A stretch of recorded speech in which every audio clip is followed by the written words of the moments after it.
अंधे पति की चालाक पत्नी। एक समय की बात है, एक गांव में श्याम नाम का एक आदमी रहता था। वह गरीब था और जन्म से ही अंधा था। उसकी पत्नी रूपा बहुत ही चालाक और समझदार थी। हालांकि श्याम अंधा था, रूपा ने हमेशा उसकी देखभाल की और घर को अच्छे से संभाला।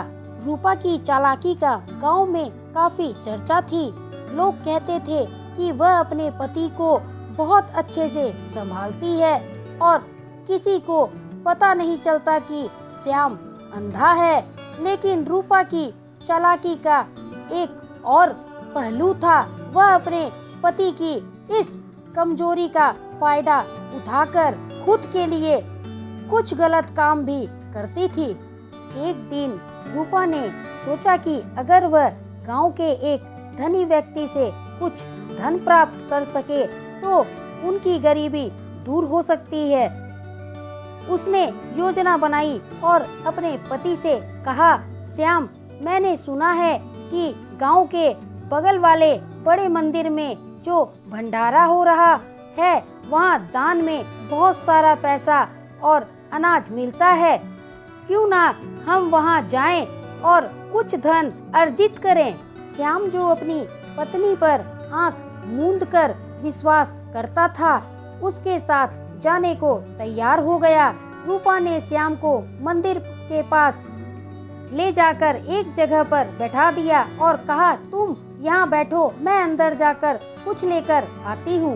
वह खुद मंदिर के अंदर गई और वहाँ से चोरी छिपे कुछ धन और सामान ले आई।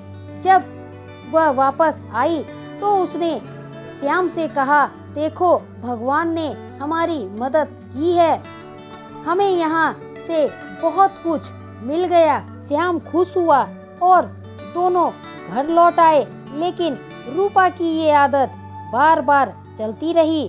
धीरे धीरे लोग समझने लगे कि कुछ तो गड़बड़ है, क्योंकि मंदिर से अक्सर चीजें गायब होने लगी।